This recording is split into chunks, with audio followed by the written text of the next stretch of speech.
thank you, Dr. Dunway. I appreciate your work and your words and everything that you're doing to provide health care on the front lines of the people of the state of Rhode Island. Let's give another round of applause.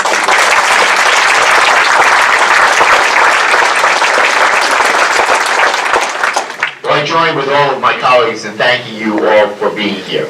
It really is a testament to how much support there is in Rhode Island for the Affordable Care Act, and the fact that you are all coming out here on a Sunday afternoon really says it loud and clear that you oppose repeal of the Affordable Care Act, and we're going to collectively work as hard as we can to make it as difficult as possible, and not impossible completely, to repeal the Affordable Care Act. And it speaks volumes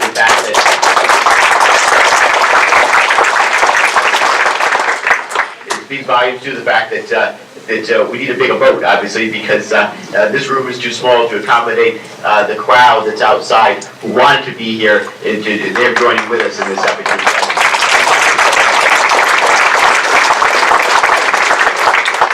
I want to thank Mayor Paula Cena for hosting us here in Johnston, and as I said, I'm proud to be here with all of my colleagues in government. I wish this rally weren't necessary.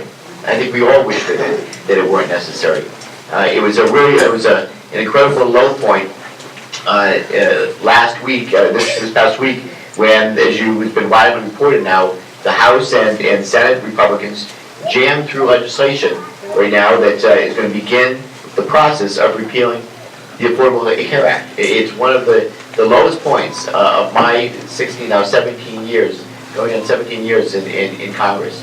It was a sad day that a act that has and a law that has done so much good for people in need and for working families across this country, to give them the reassurance that they finally had affordable health care, and that we were on a more sustainable and stable path in dealing with our country's health care needs, that now the Republicans come in and they start the process of dismantling it. It's outrageous, it's unacceptable, and collectively we're going to do everything we can to stand up to them to try to stop it. You have known about this for a very long time. Let me say this. You're acting. We have been trying to preserve and protect the Affordable Care Act for years, and I have been part of the effort as long as my colleagues. Someone is watching, please. So, thank you very much.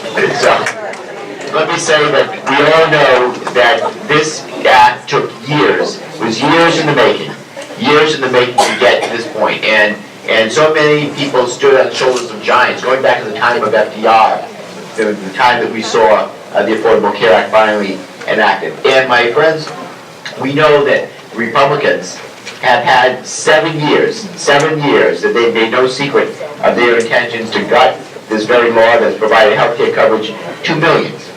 And let me say this, from the very beginning, they had every opportunity to try to improve it. We all knew that the Affordable Care Act wasn't perfect, but they sat on their hands through the legislative process, and before it was actually even voted on, they sat on their hands refusing to help to make it better. They could have worked with us to do just that, and they did nothing. They did nothing, and now in the process of repealing it, they still are doing nothing. They've offered no alternative.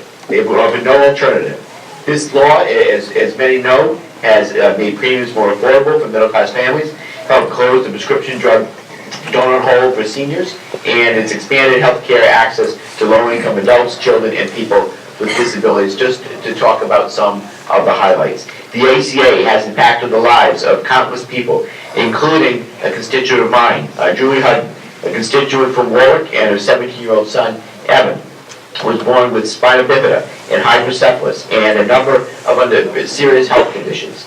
Evan is lucky enough to be covered right now through his parents' insurance plan and the Rhode Island Katie Beckett program, which does wonderful things, which has provided him with the care and the resources that he needs to live a fulfilling life with his family.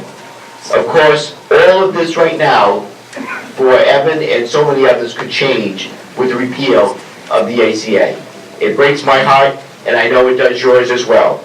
So far, Evan's cost of care has totaled roughly $3 million. $3 million.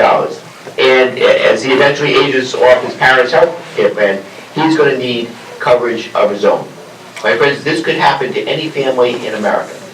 It could happen to anyone in this country. Healthcare is not a privilege for the few. It's a right that everyone needs. At some point, just like the air we breathe, the water we drink, the food you eat, healthcare is a vital part of the human condition. It shouldn't be just for those that can afford it. So right now, Evan's going to continue to rely on Rhode Island's Medicaid program for so many of the home and community-based services that one cannot get under other insurance plans.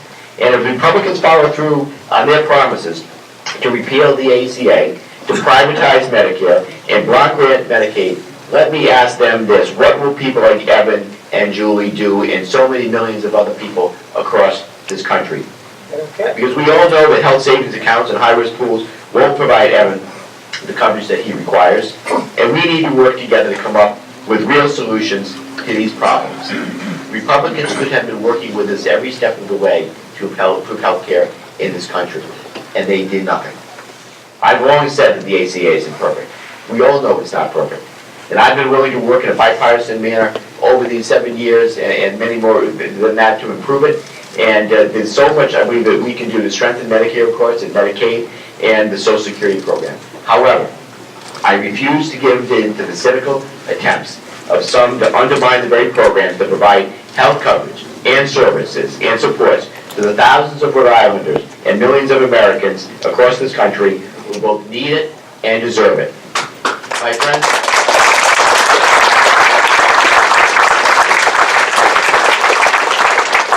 as I said, health coverage should not be just a privilege for the wealthy few or those that can afford it, but it has to be a right for everyone. And I'm not going to stop. We're not going to stop in fighting until everyone has access to affordable, high-quality coverage, and I know that you feel the exact same way. I can tell you this, that this fight isn't over. This fight isn't over. It's just beginning. And with the help of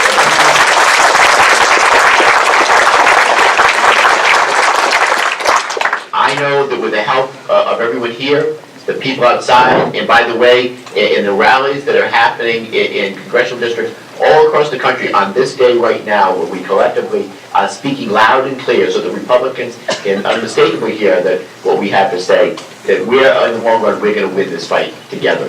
Thank you all very much.